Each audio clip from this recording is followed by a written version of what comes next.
Более 300 лет они правили государством, которое позже историки назовут Крымское ханство. Монархи из династии Гераев. Кто были эти люди?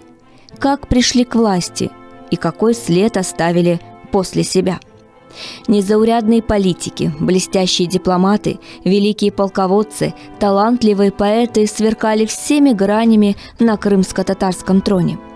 Каждый из них внес свой вклад в самобытную культуру и заложил нетипичные европейским и восточным государствам традиции.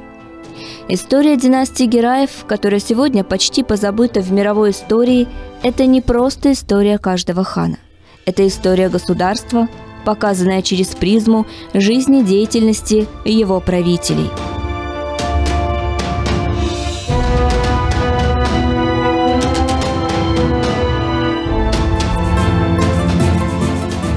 Историю жизни Девлета Герая многократно прославляли в исторических произведениях, поэмах, стихах. Сегодня мы его знаем как отважного воина, мудрого монарха-реформатора. Его правление назовут «золотым веком», эпохой преобразований. При нем Крымское ханство окончательно займет лидирующие позиции в Восточной Европе. Но при всей его популярности он до сих пор остается загадкой.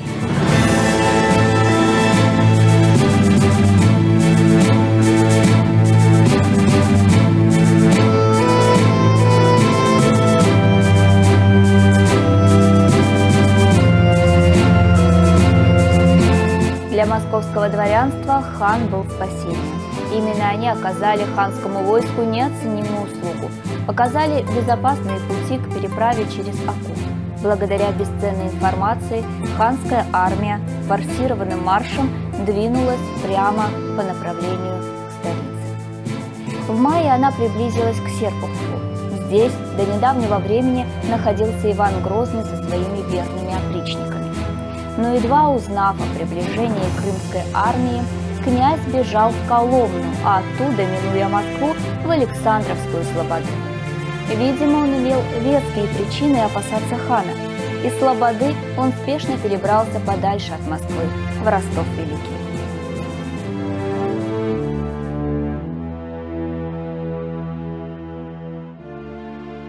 – 24 мая, не встретив на своем пути серьезного препятствия, Девлет Герай подступил к Москве. Он пришел требовать объяснений. Но здесь, кроме городского ополчения, хан не встретил никакого сопротивления. Все грозные опричники царя попрятались.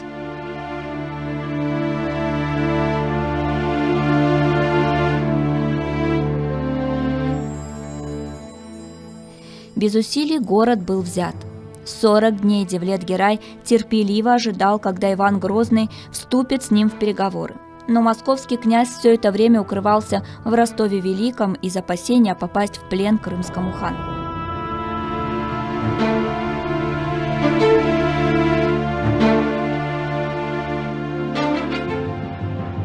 Когда терпение Девлета Герая иссякло, он отдал распоряжение поджечь увеселительный двор князя Коломенское, находившееся в 1 миле от города. Но когда и это не подействовало, после очередного предупреждения отдал распоряжение поджечь предместье Москвы. В результате деревянный город сгорел через 3 часа.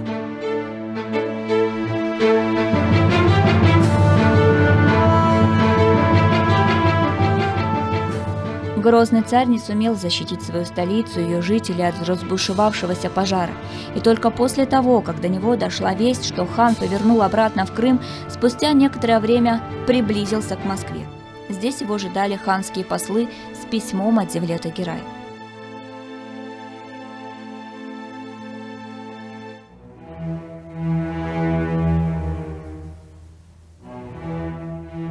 «Я везде искал тебя, в Серпухове и самой Москве. Хотел венца с головы твоей, но ты бежал из Серпухова, бежал из Москвы, и смеешь хвастаться своим царским величием, не имея ни мужества, ни стыда?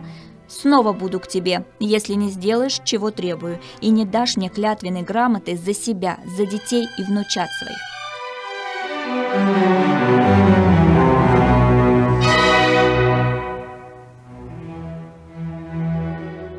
А еще послы передали князю подарок от хана – грязный острый нож со словами: «И если князю не пришлось по душе наказание мечом, огнем и голодом, то хан посылает ему избавление, и этим ножом пусть князь перережет себе горло и смоет себя позор, конечно, если осмелится». Об этом эпизоде красноречиво писал современник Ивана Джером Гарсей, английский дворянин и дипломат, прибывший в Московию буквально через год после описанных событий. Можно догадаться, что Иван впал в ярость, но посланника не тронул. Пришлось покориться воле хана.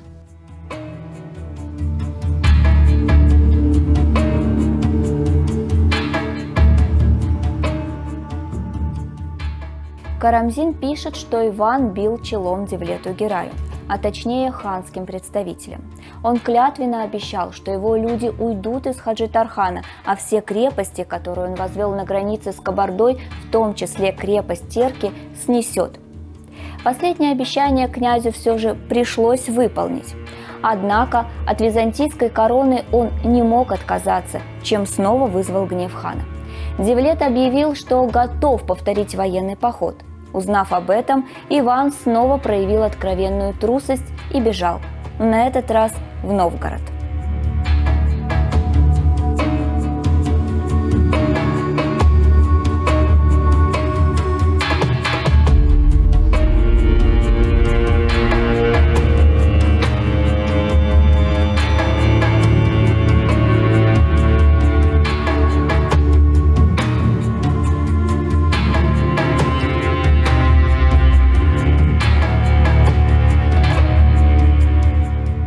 Девлет-Герай в июле 1572 года снова приблизился к столице и спокойно расположился со своим войском в 50 верстах южнее от нее, в деревне Молоди. Отсюда хан послал Ивану IV послание с предложением вступить с ним в переговоры. В противном случае, если царь и на этот раз не ответит, то ему, Девлету-Гераю, не останется ничего другого, как снова идти к Москве. Девлет надеялся разрешить конфликт с Иваном мирным путем. На это же надеялся и сам князь, но произошло непредвиденное.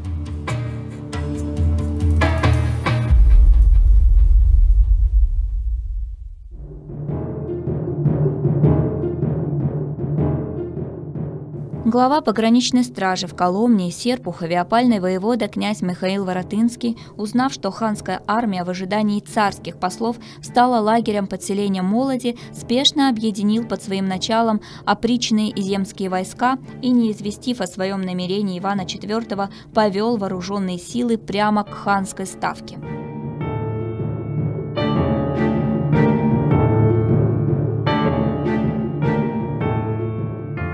Ранним утром 29 июля на лагерь крымского хана неожиданно обрушилось русское войско. Русские открыли по ханскому лагерю сильный огонь из пушек и пищалей и одновременно стали наступать на крымских татар. Естественно, что передовая ханская конница не была готова к такому повороту событий. Она просто не успела развернуть свои ряды, вооружиться и построиться для боя. К тому же это было против правил тех времен. Подобными действиями Воротынский посеял панику в рядах крымцев, и, естественно, они стали нести большие потери.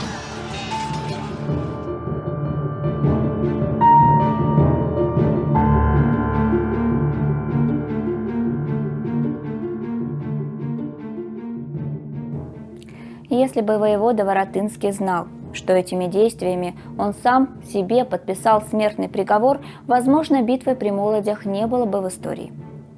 На самом деле Иван IV вовсе не собирался нападать на своего сюзерена, а Михаил Воротынский после недавней опалы самовольно решил выслужиться перед князем. Год назад он находился в составе опричнины и повел себя так же трусливо, как и его собратья-опричники, а уже на следующий 1572 год воспользовался случаем совершить внезапное нападение на крымцев, мирно ожидавших действий Ивана. Возможно, иной ход битвы был бы в честном бою, но этого не произошло.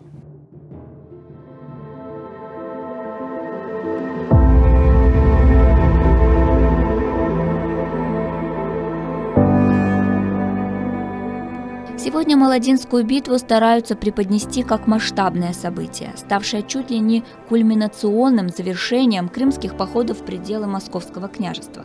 Исследователи этого события до того увлеклись сочинительством, что описали детальные действия воеводы Воротынского. Но как бы они ни старались в многословии утопить суть событий, последствия говорят сами за себя.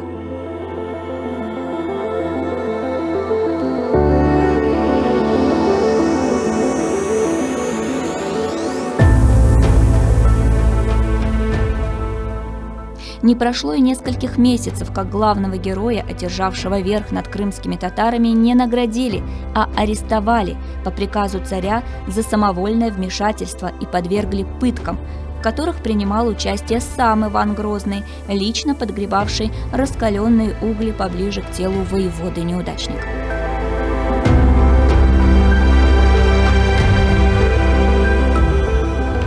В итоге от полученных травм во время экзекуции Михаил Воротынский умер, а Ивану Грозному все же пришлось еще раз ударить челом Девлету-Гераю и дать клятвенную грамоту, которую и ранее давали его предки, московские князья.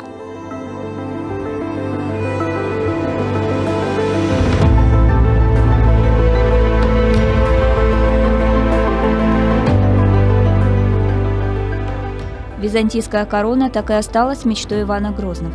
В 1574 году весной, когда ожидали очередного похода из Крыма, Иван IV публично сложил в себя титул царя, наследника византийского, и возложил свою корону на бывшего касимского хана-татарина Саина Булата, известного в летописях под именем Семена Бекбулатовича.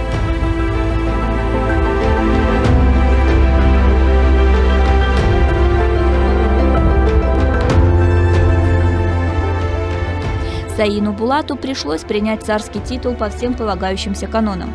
Это событие было не шуткой, не глупой прихотью царя. Это был вынужденный, вполне осознанный поступок.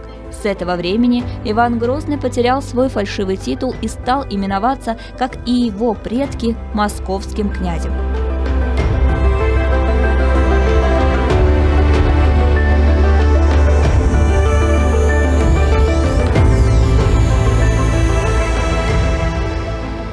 Актом отречения Иван продемонстрировал крымскому хану, что он не претендует на первенство и остается верным вассалом законного правителя Великой Орды Девлета-Герая.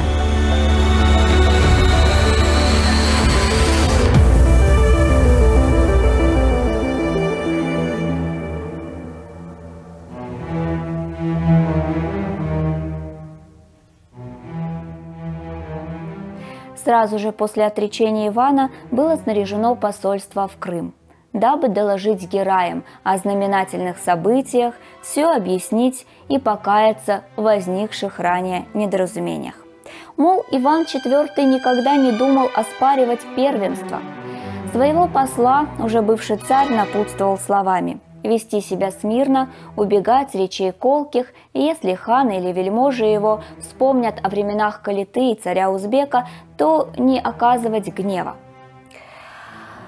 Иван IV отчетливо осознавал свое зависимое положение от чингизитов и принял решение оставаться в родстве и дружбе с Крымским ханством.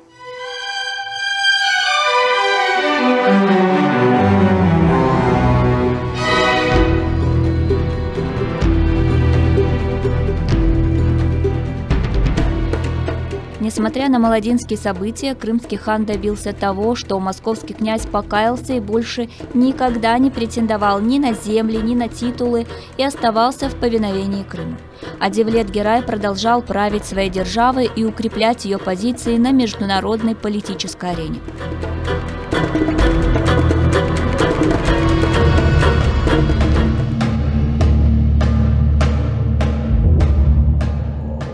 Летом 1572 года крымский хан получает известие, что его друг и союзник Сигизмунд II Август умер, а вместе с ним прекратилась династия Ягеллонов.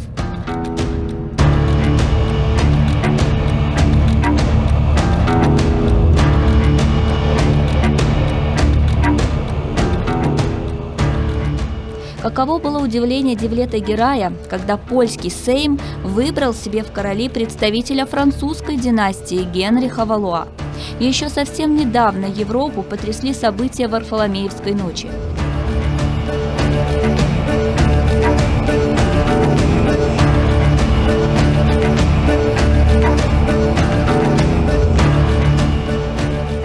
Османская империя, Крымское ханство, Речь Посполитая и многие другие королевские дворы открыто осудили действия Карла IX, а сегодня королем Польши становится его родной брат.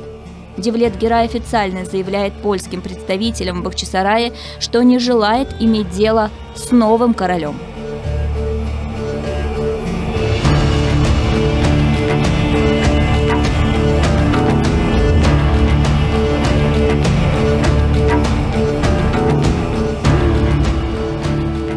Но уже в 1574 году Генрих буквально убегает из Кракова, а в декабре 1575 года королем становится трансильванский князь Стефан Баторий.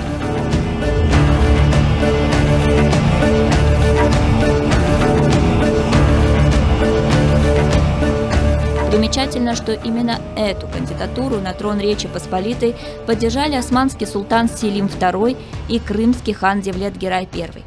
В первые годы своего правления новый польский король становится союзником Крымского ханства.